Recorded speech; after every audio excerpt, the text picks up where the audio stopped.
Welcome to Psyched at the Movies, where we're going to be starting off with one of the classic movies that I love, and it had to be this movie because if you can't laugh at yourself, then you aren't going to be very happy in life. So I decided to put my money where my mouth was and go ahead and start this movie out with exactly the one that makes fun of psychiatrists, which is the movie What About Bob? And so we selected that one simply because of the idea that it was so much fun. This was actually the movie that when I matched into the psychiatry residency program that I wanted, my wife and I here, we actually watched this as a celebration and found it to be such a wonderful, fun way to celebrate that matching. And so as we go today, that's what we're going to be doing. And so today we have as our guest April, my wife, and it's going to be a lot of fun to be able to see exactly what's going on with these two people. And if you haven't seen What About Bob, this will be a fun one for you.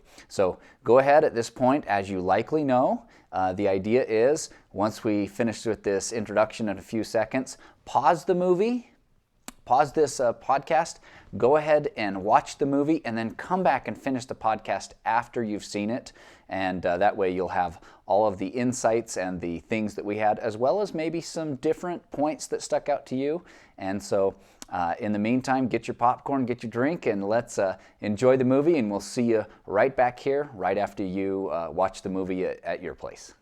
The right movie has the ability to use psychology to inspire our dreams, calm our anxieties, touch our heart, bring us joy, and create many other wonderful emotions. Movies can be fun and healthy ways of taking a temporary break from life so that when we return to our responsibilities, we have a little more energy and optimism. The movies that speak to our emotions do so by tapping into our unconscious mind. They fulfill some of our greatest desires and fantasies through a mix of real life and an imaginary world. The parts that portray real life emphasize things that are generally comfortable to acknowledge, while the things that make us uncomfortable are portrayed through imagination of how convenient it would be to avoid the difficult parts of life using humor or raw aggression. This combination is generally fun, healthy, and generates strong emotions in our unconscious mind.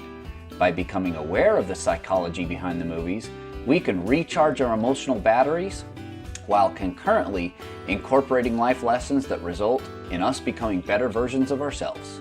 And that's where the Psyched at the Movies episodes of the Mental Health and the Good Life podcast series can help.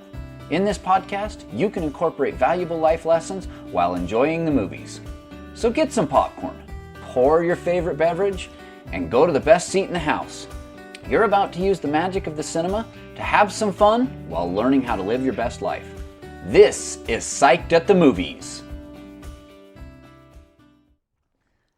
Well, welcome back. Hopefully you enjoyed that movie as much as we did, and there's going to be a lot of fun things to talk about. And so the format that we're going to go here is we're actually just going to start out with letting our guest jump in first and kind of tell us some things that stuck out to them, and we'll just have a discussion to talk about that. So April, right out the gate, what's something that stuck out to you that you'd like to discuss here? Okay.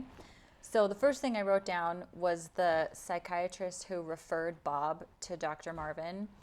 He talked about how he was free. And it made me think that it really is tough to be around needy people. So, and then the next thing I wrote down was he had to go to the 44th floor to see Dr. Marvin. And rather than do the uncomfortable thing of walking in the elevator and quickly getting up there, he walked 44 floors. So it was like one discomfort for another. Like, which one's less? And we're going to see that theme repeated throughout this whole movie. They repeated that theme, which on the first one, there is truth in that. When let's take your first point there first, and then the second point second. And with that first point, I really loved what you had to say there, because as you look at it, Bob Wiley had clearly overwhelmed his initial therapist. And the initial therapist, if you saw it, he was getting out of the business, he was calling, he was desperate, and that's something that directly applies in real life. There will always be a group of people that are incompatible. Some people will be operating on a maturity level that is at a higher, more sophisticated level, and they cope with things where they have healthy conflict resolution. They'll talk it out, they'll work through it.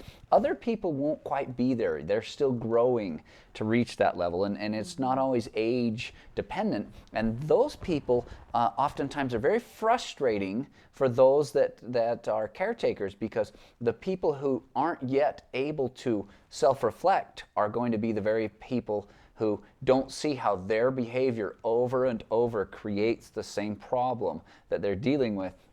And so, as we see, it was clearly that caretaker in this case, which was the psychiatrist, which we could get into on another podcast, how inappropriate it is when you get that enmeshed with your patients and the reasons you wouldn't want to do that. But for this case, it can be a huge relief when that finally happens. Any parent who has had a child who doesn't seem to want to reflect and talk about it and learn where they can improve, and they just keep wanting to do the same thing, expecting a different result, my goodness, sometimes even though they miss them, they have mixed emotions, which are, I'm finally free.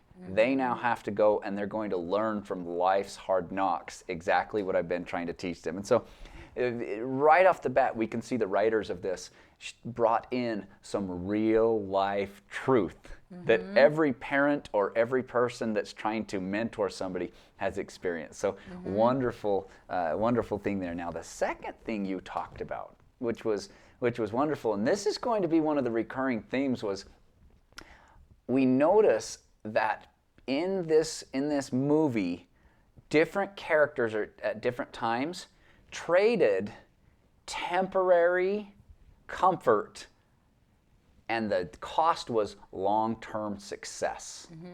And so we see that, Bob, right off the bat, you mentioned it. Instead of the temporary discomfort of riding an elevator, he took the long-term pain of having to walk 44 floors. And of course, it was absolutely hilarious the way they did that. And he shows up there in the office and is just out of breath, and the secretary's looking at him wondering what's going on. What went through your mind as you saw him get to the top of the 44th floor there and walk into the office? It's just absolutely ridiculous.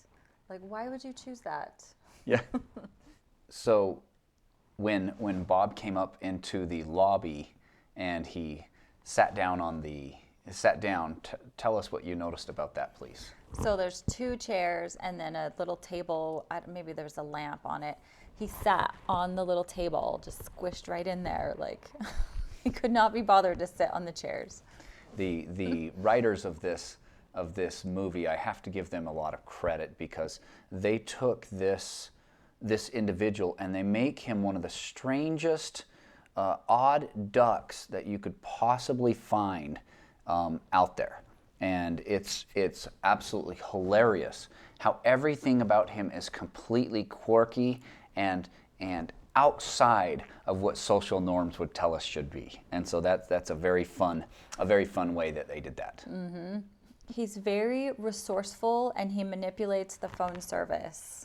Yeah, so as we talked about, inside the movies, the thing that makes it funny and that makes it fun for us is that we get to have a little bit of reality, something that's real, mixed with the fantasy world of what we wish we could do without the consequences. And so in this one, they do a great job of showing Bob, but then they secretly fulfill one of our fantasies, which is, I wish I didn't have to keep all the rules and then I could still succeed. And in this case, they let that play out through the imagination with Bob. And so we get to ignore that what he actually did there would have been criminal in the real world. And he would have actually probably been arrested for trespassing.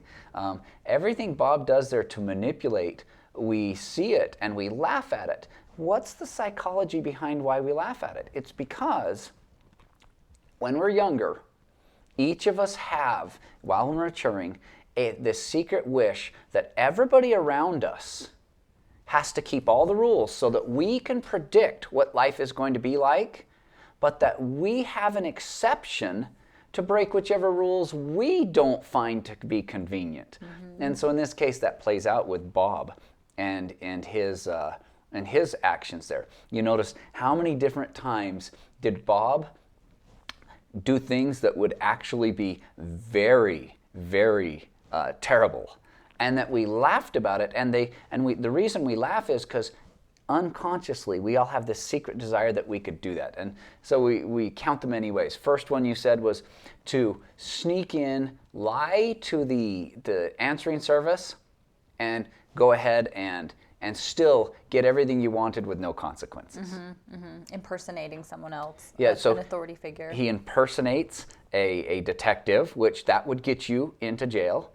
He uses false pretenses to then chase down his doctor, which would not only would that get you in there, that would be a sign of somebody who's very dangerous, and actually you'd see restraining orders as well as protective actions taken. This wouldn't be a joke. We laugh about it because all of us have wanted somebody who has ignored us, even though they may have deserved the interaction with us. They owe it to you, and they ignore us.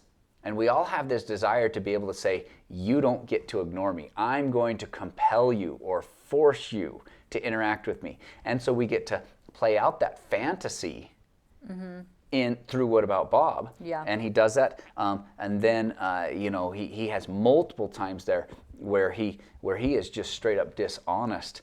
And you notice what we do with that fantasy world is we just accept it and laugh about it.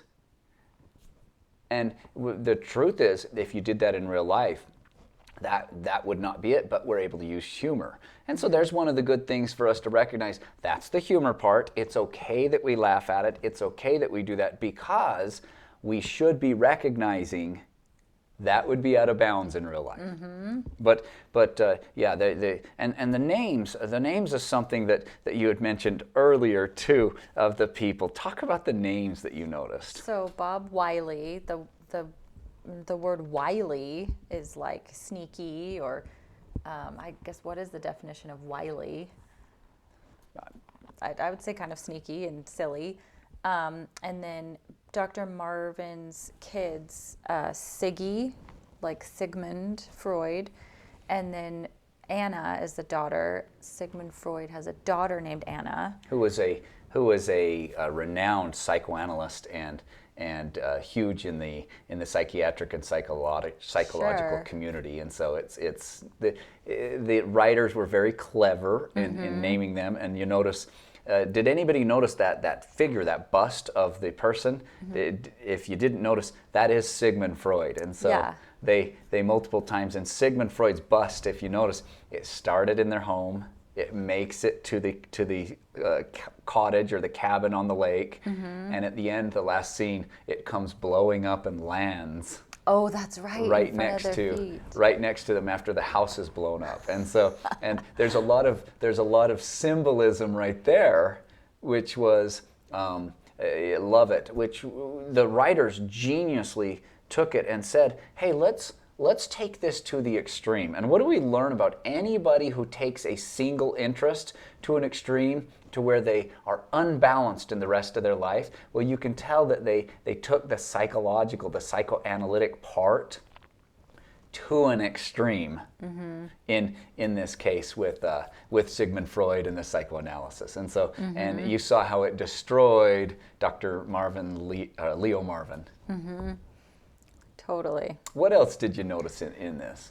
Okay, so he's riding on the bus to go to meet up with Dr. Marvin, and by the time he gets there, he's alone in the back, and everyone's quarantined, basically. They're in the front, and it just made me think, like, they're distancing themselves from his craziness.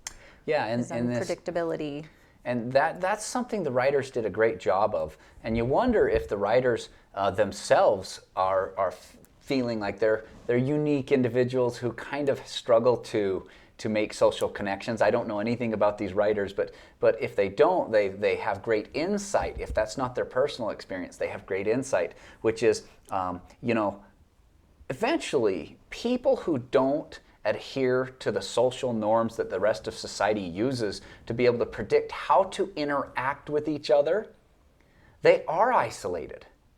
And they can come up with many reasons, but the very difficult one, and we notice at this point, Bob doesn't have a clue about it, and they're reflecting real life, which is he doesn't have a clue. It's his actions of being just so odd and unable to socially connect and reflect back to social norms and live within them while still being an individual. That inability is what causes everybody else to not want to be near him. That's why they're at the front of the bus and he's at the back of the bus. And that's a good lesson for all of us. We want to be individuals, but to be an individual as a mature person requires us to say, when do I need to adhere to social norms? And when can I be an individual that's unique? Because if we don't understand that balance, we're not going to have social connections, which is a major part of not being depressed and anxious. And so we see there, they wisely showed that real life principle using the bus. And it was hilarious, very hilarious. It was perfect. Okay, so then Bob meets up with Dr. Marvin at the little grocery store, and Dr. Marvin sets a very firm boundary, says, I never see patients on vacation. And then Bob pushes and pushes. He says, gimme, gimme, gimme, I need. And he breaks him down and he gives in. And so there is the very beginning of Bob seeing what is it going to take for me to continually break Dr. Marvin down. And he broke his own boundary. They did a great job of that, because this is what is realistic. As I work with many people in life, what we see is the child who is struggling, whether it's addiction or other things where they cannot function as an adult. What we see are thousands and thousands of times where they were broken down by a persistent child. And we see this with adults too. And the reality is, Dr. Marvin right there, once again, the theme we saw, he traded temporary comfort for long-term pain. That temporary discomfort, if he had just said no and I'm calling the police, well, the first thing was he would have ruined the movie because we would have missed out on so many fun things. But the reality was it led to, and they show a reality in life, which is it led to much larger problems that he was no longer able to solve himself. And he did that by enabling that. He allowed Bob to do that, all because he didn't want to hurt his feelings right at first. And there has to be, when you are a person in authority, you have to be willing to see the long-term consequences of your actions and make the decision to do the thing right then that is going to lead to the desired outcome, and not make your decisions based on avoiding temporary discomfort. And so they do that, and they then take it to the extreme in this case. Very, very funny. I absolutely love that. Very astute observation from your Thanks. Your point of view. Okay, so then in the diner, he's waiting for Dr. M to call him. And is it the Gutsmans? Is that what their names are? They own the diner, and then he starts playing the victim. Oh, he won't see me.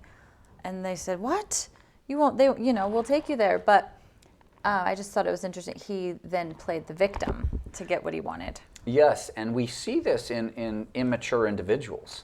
One of the keys there in maturing is we start to understand what we have done and our part in the problem.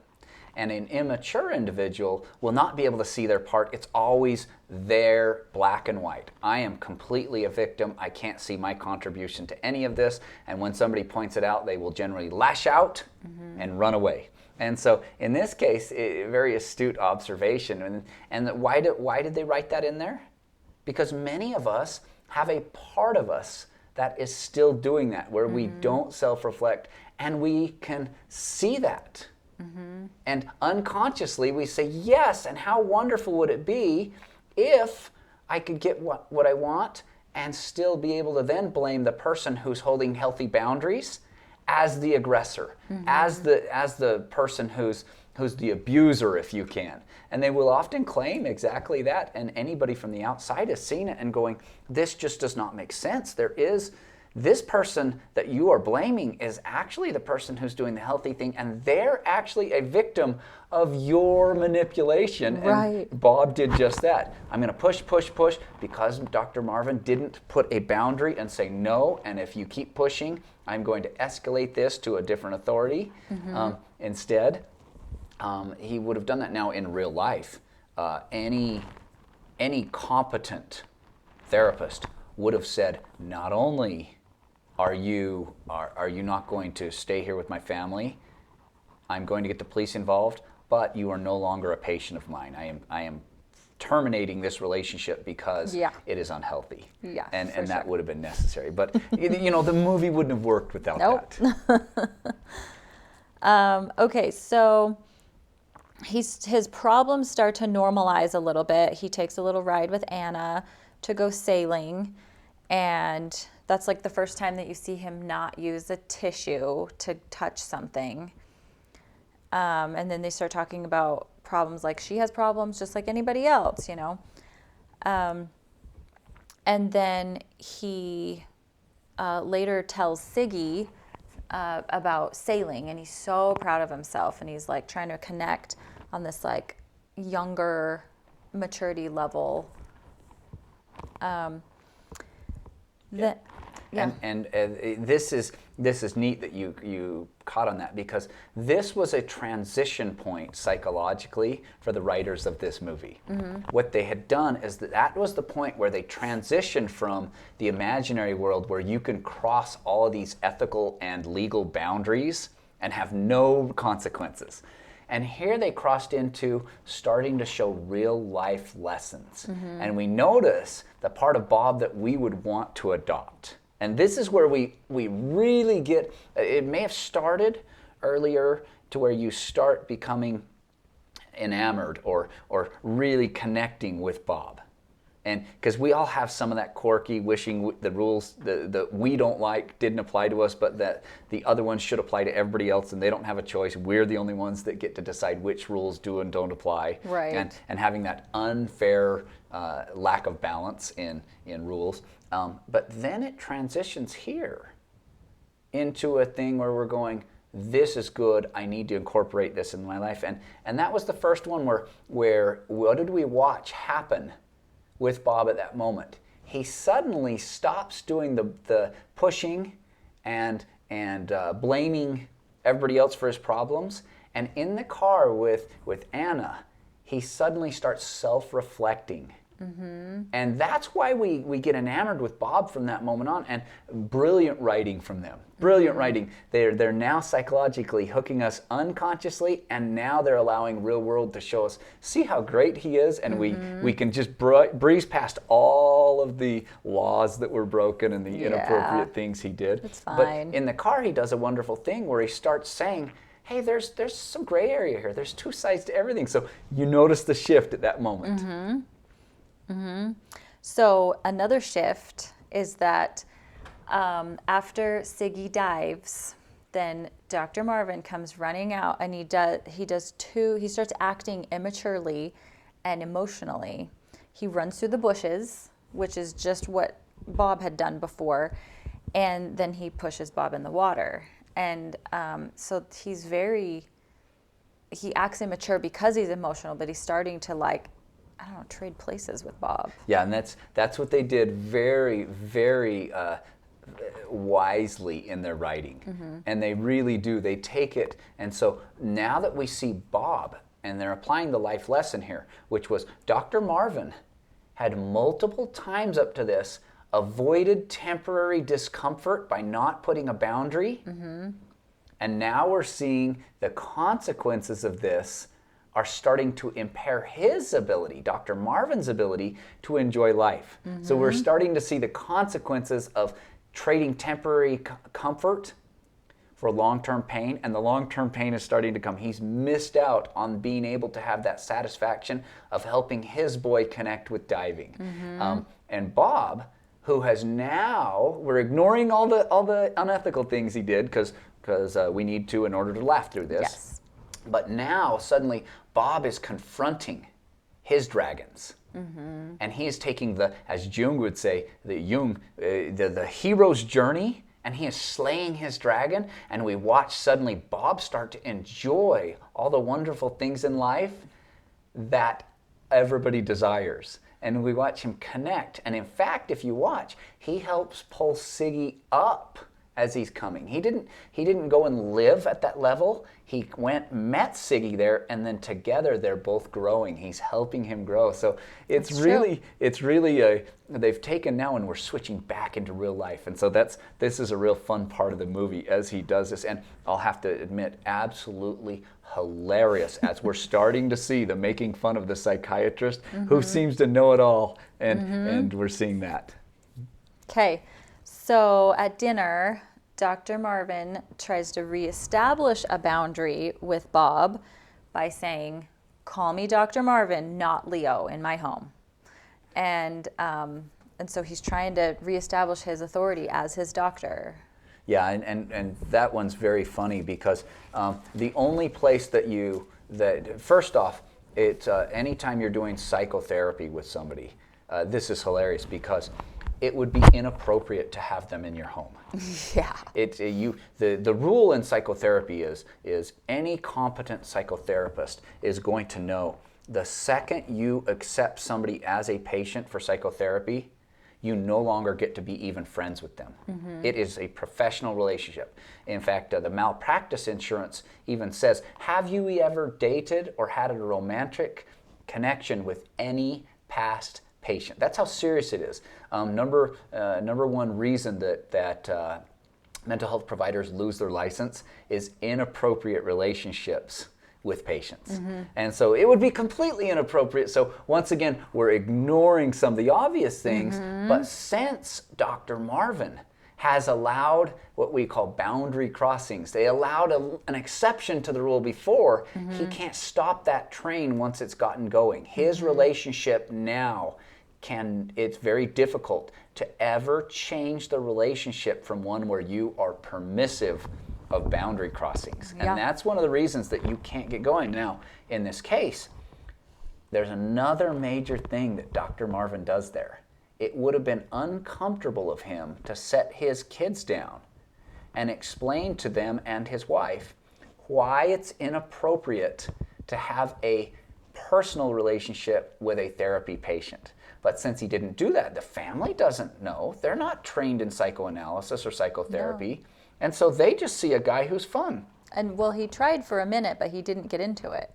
Remember, he said, family conference, nobody's going to have him inside the house. And they said, what? And he said, okay, good, or something. Yeah, he didn't explain it. He didn't help them to understand. And so we see once again, that would have been uncomfortable because it could have led to the question, well then, Dad, why didn't you shut this down and get him on the bus immediately back at the country store?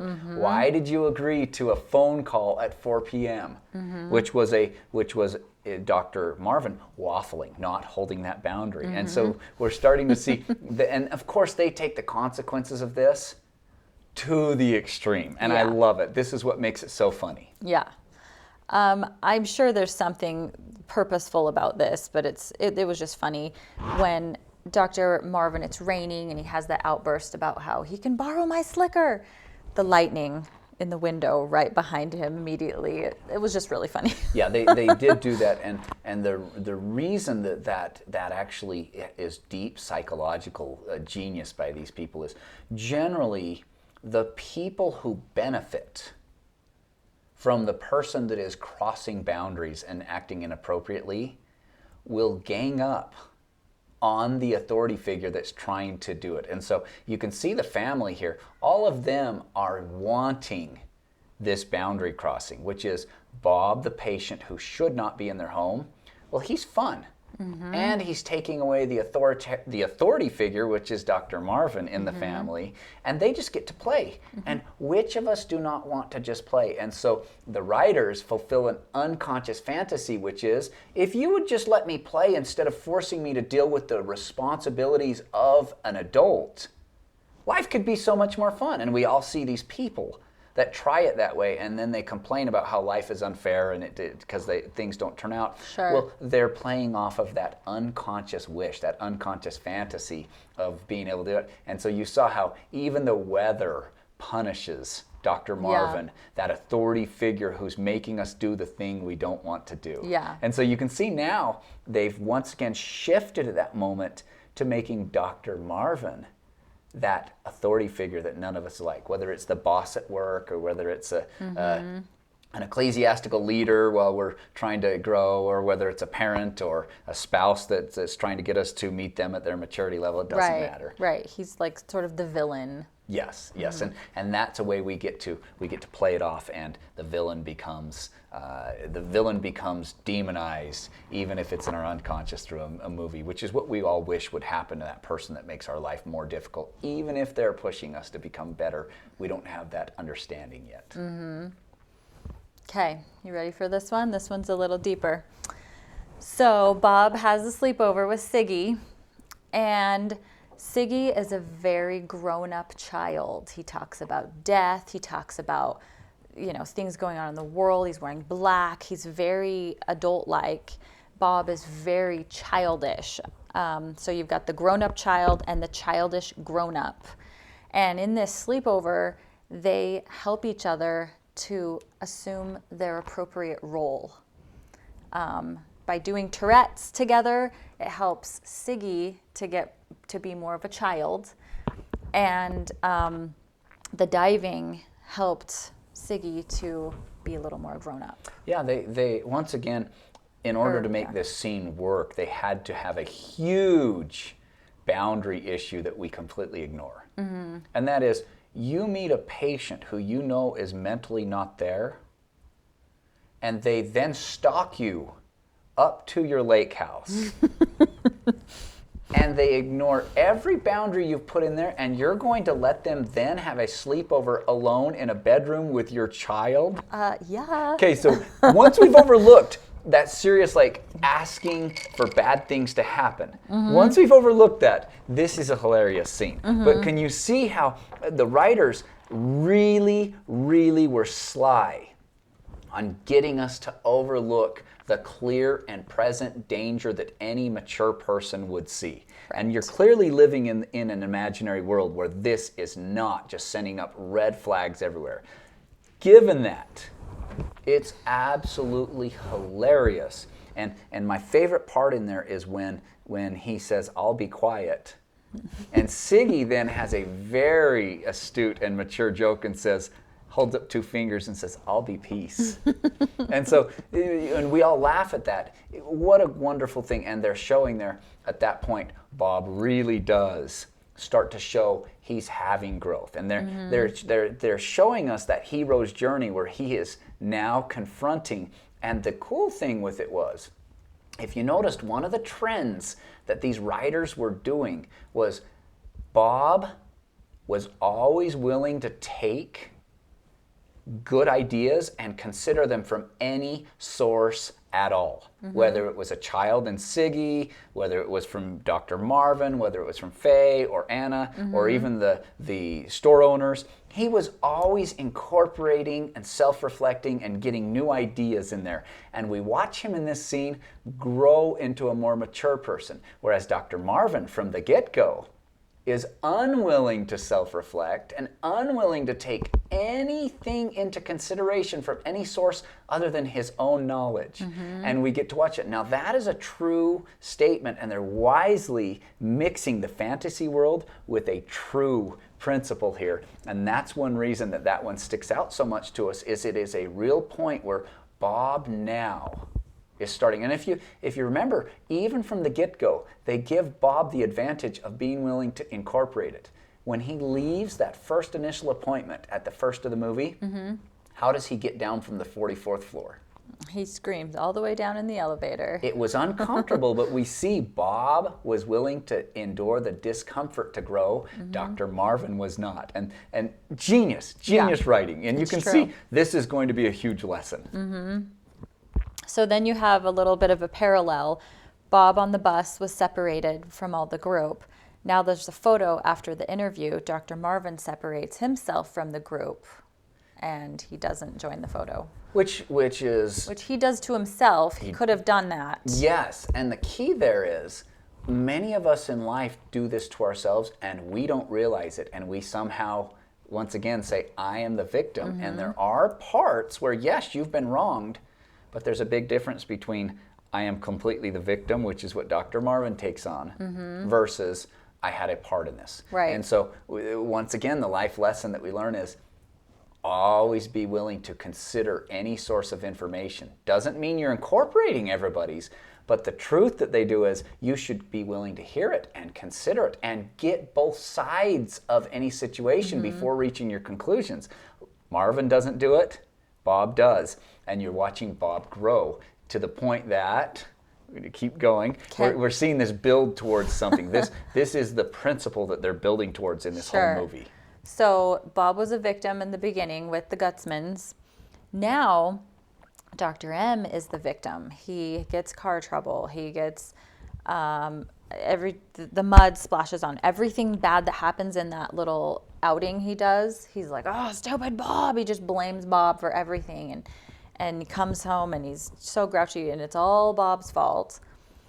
So, I also thought it was interesting that Bob only left the house finally when Faye and the kids asked him to go.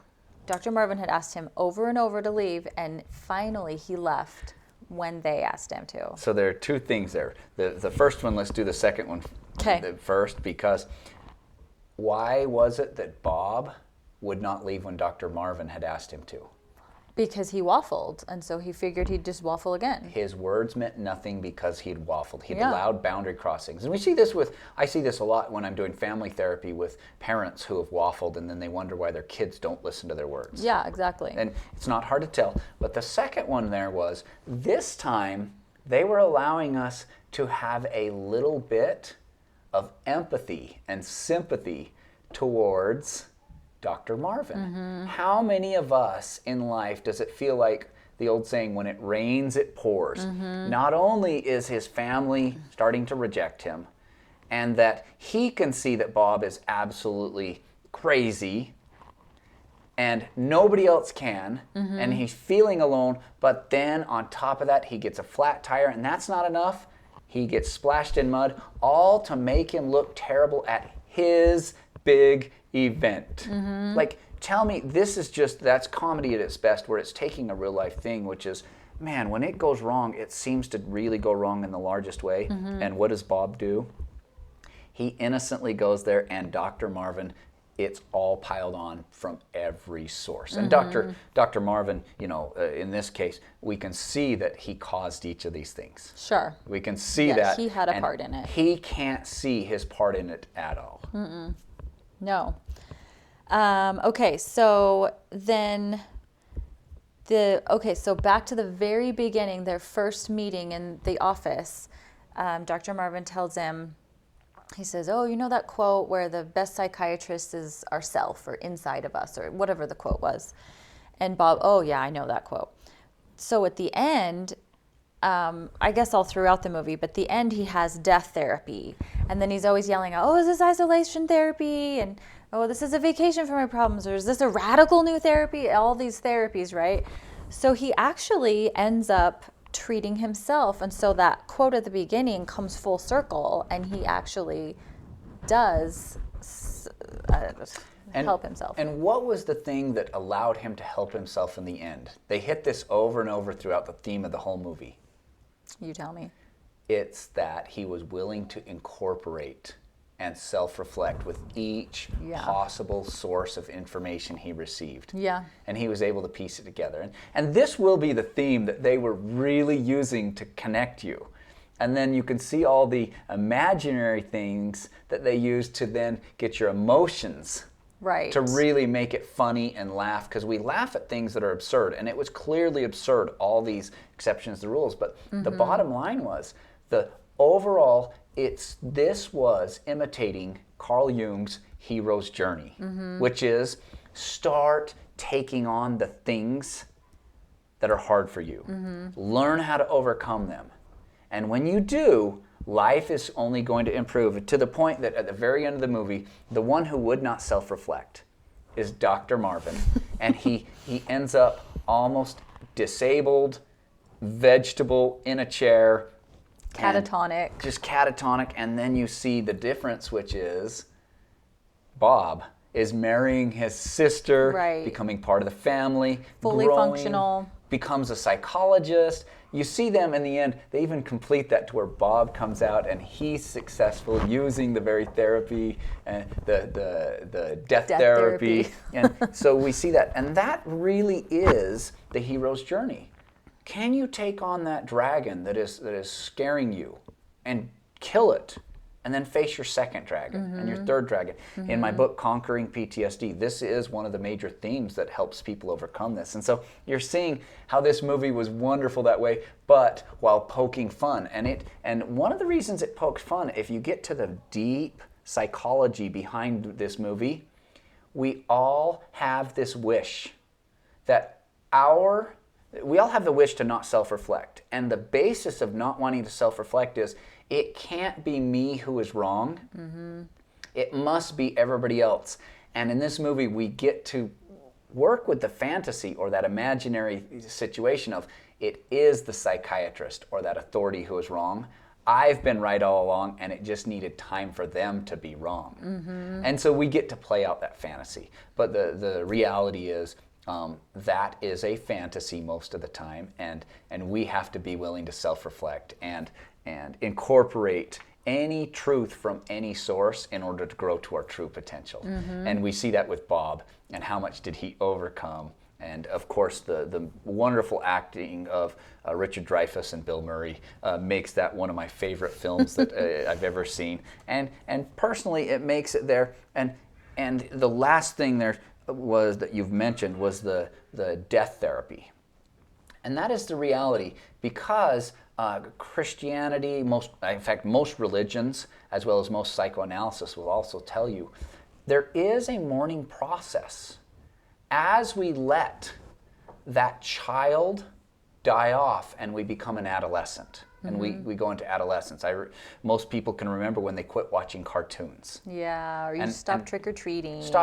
Yes, there's all these things. And so there really is a part where you have to allow the old self, the immature self, to die off before you can grow into the greater potential that the more mature self becomes. Yeah. And it really is, we will retain some characteristics, but there's a big difference between always being a child versus keeping a childlike appreciation for the world. Yes. And so that's the key, and we know that. And so death therapy, the other thing there that they're giving that whole thing was a truth there, deep psychology that was really sent out by many of them, and that is eventually you do have to let that part of you die, and there will be parts you're going to miss. Who doesn't miss the freedom of childhood where you don't have all the relationships and the responsibilities that you have to? For sure. And so. Yeah. Well, that is, any parting thoughts before we end? No.